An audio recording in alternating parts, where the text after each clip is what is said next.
E por onde começar? Das menores partículas constituintes da matéria. É entendendo os microfenômenos que seremos capazes de dominar a eletricidade.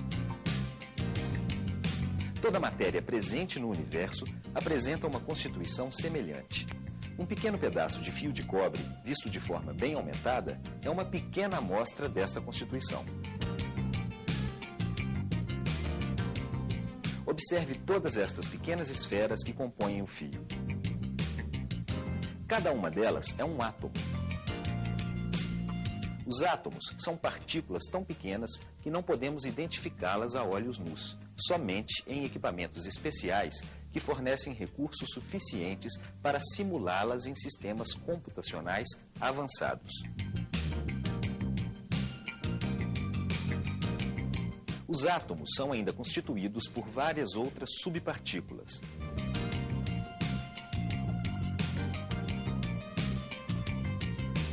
Para o nosso estudo de eletricidade, consideraremos apenas 3 delas. O núcleo, constituído pelos prótons e nêutrons, indicados pelas cores vermelha e verde, e o elétron, que gira ao seu redor, representado pela cor amarela. Os elétrons e os prótons são partículas carregadas eletricamente. O próton apresenta uma carga positiva e o elétron uma carga negativa. O nêutron, como o próprio nome indica, é neutro. A lei das cargas elétricas estabelece que cargas de sinais opostos se atraem e de mesmo sinal se repelem.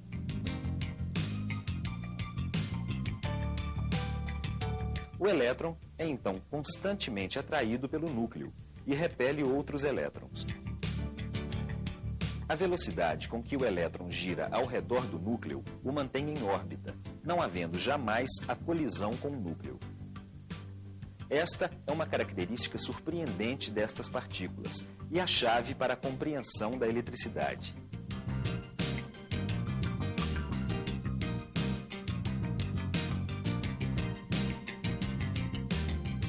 Associa-se o termo eletricidade aos efeitos advindos da interação entre as cargas elétricas, prótons e elétrons.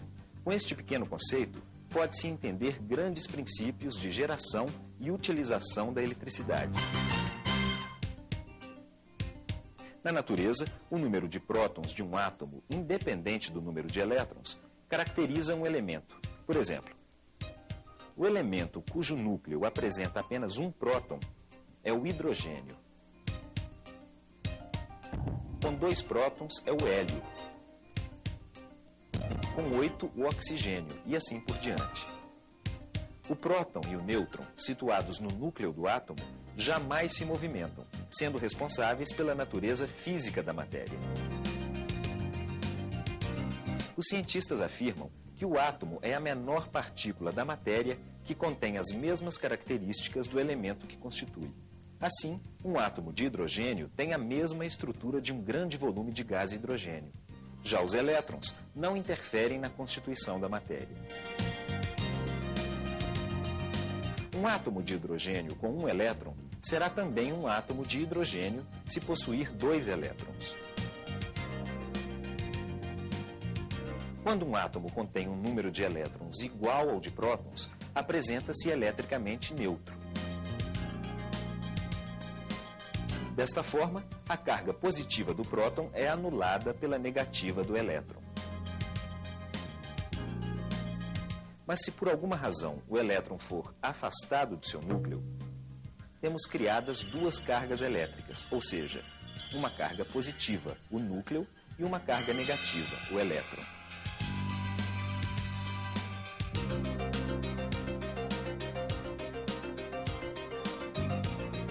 Quando existir o agrupamento de 6,28 bilhões de elétrons excedentes aos prótons, dizemos que existe uma carga elétrica acumulada de 1 coulomb. O coulomb é a unidade que representa a intensidade das cargas elétricas.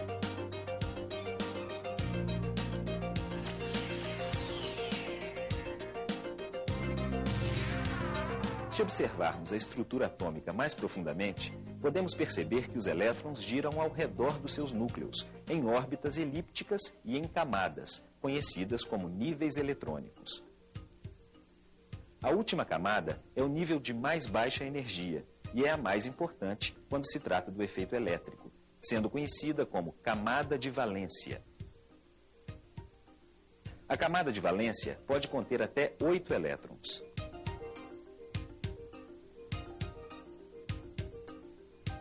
Se ela contiver menos de 3 e estiver mais distanciada do núcleo, mais apto o átomo estará a doar elétrons.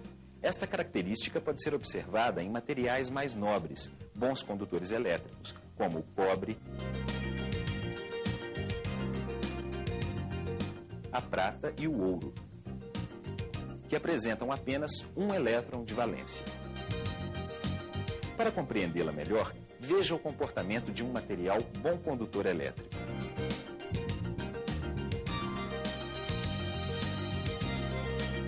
Neles, existe um contínuo compartilhamento de elétrons de um átomo com o outro. Tão baixa é a energia para retirar os elétrons dos seus átomos originais que acabam por sofrer a atração dos núcleos vizinhos e movimentam-se livre e desordenadamente no material. Esta forma de ligação entre átomos é conhecida como ligação metálica, sendo uma característica essencial do bom condutor elétrico. Nem todos os materiais são bons condutores elétricos. Se o átomo constituinte do elemento apresentar a camada de valência quase completamente preenchida, ou seja, 6 ou 7 elétrons, será necessário uma grande quantidade de energia para retirar um elétron, pois a energia introduzida será distribuída entre todos os elétrons desta camada, restando pouca para cada um deles.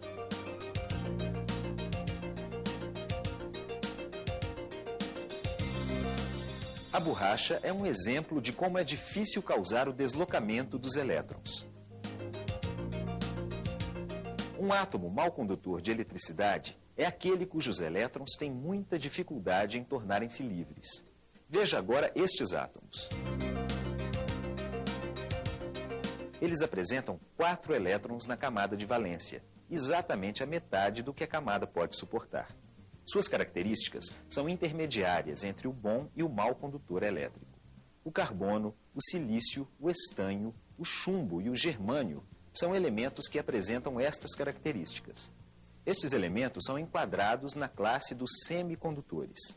Hoje são muito utilizados como constituintes básicos dos componentes eletrônicos, por apresentarem características de condução ou não, em função do estado que se apresentam.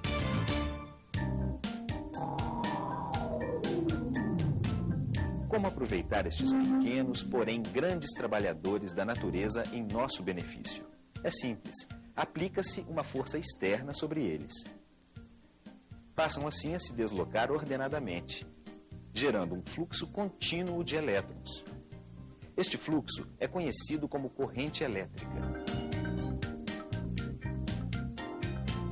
Em qualquer condição, a produção da eletricidade, ou seja, a liberação do elétron do seu núcleo, requer energia e o seu ordenamento requer força. Esta energia pode ser fornecida ao átomo de diversas formas. Através do atrito de materiais, triboeletricidade, por intermédio do calor, termoeletricidade, por intermédio da luz, fotoeletricidade, por intermédio da pressão, piezoeletricidade, por intermédio de reações químicas, eletroquímica, e por intermédio do magnetismo, eletromagnetismo. A triboeletricidade, ou eletricidade a partir do atrito, pode ser gerada de forma simples, atritando um bastão de teflon com um lenço de seda. Ao fazer estes movimentos, os elétrons do bastão são retirados pela seda. E o bastão, por apresentar insuficiência de elétrons, torna-se carregado positivamente. Ao aproximá-lo de um monte de papel picado, a força de atração entre as cargas do bastão e dos pedaços de papel movimenta-os, pois são muito leves. Esta atração existe no sentido da busca da neutralização das cargas. Este tipo de eletricidade é conhecida como eletricidade estática. A eletricidade também pode ser gerada a partir do calor. Alguns materiais, quando unidos, doam elétrons entre si. como é o caso do par zinco e cobre. Entretanto, as cargas elétricas produzidas a temperatura ambiente são pequenas, pois a energia térmica não é suficiente para liberar um número grande de elétrons. Porém, se for aplicada uma fonte de calor na junção dos materiais e sua temperatura aumentar, aumenta-se também o número de elétrons doados.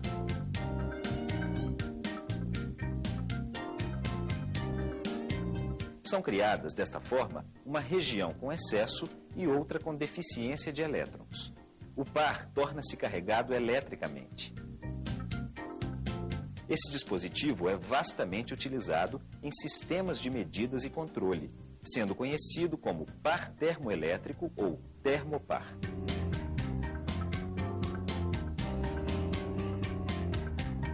Outra importante fonte de geração elétrica é através da luz. A luz transporta energia em pequenas partículas, conhecidas como fótons. Quando encontra uma superfície, deposita esta energia no material.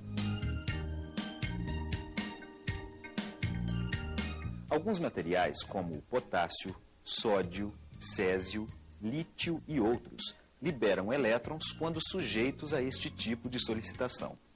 O efeito fotovoltaico é notado em duas placas justapostas submetidas à luz. A placa que recebe a energia luminosa cede elétrons para a placa adjacente, tornando-se carregadas eletricamente.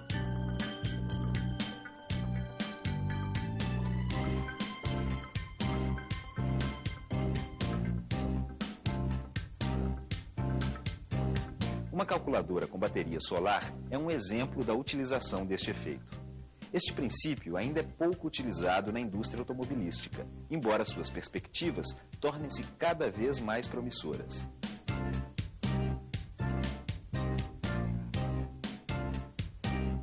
Já a piezoeletricidade é hoje largamente utilizada na indústria automobilística e o dispositivo que funciona segundo este conceito exerce importante função no sistema de injeção eletrônica, como é o caso do sensor de pressão absoluta, MAP, responsável pela determinação da pressão no coletor de admissão dos motores.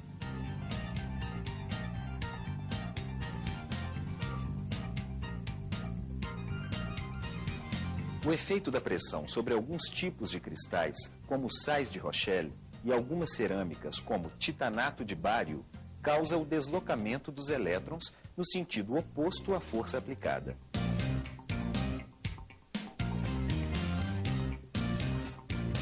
O material torna-se então carregado eletricamente.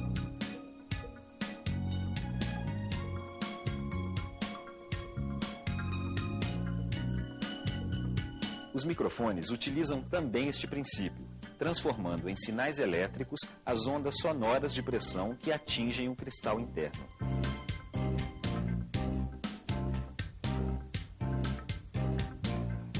A conhecida eletroquímica é um dos mais úteis recursos empregados para a estocagem de energia elétrica. A bateria do automóvel realiza internamente um dos mais notáveis fenômenos da natureza. A combinação de determinados metais com uma apropriada solução aquosa provoca uma reação química que transfere elétrons dos metais, produzindo as cargas elétricas. Também foi descoberto que campos magnéticos em movimento produzem força eletromotriz. Um ímã permanente, quando movimentado sobre um condutor, causa o movimento dos seus elétrons livres.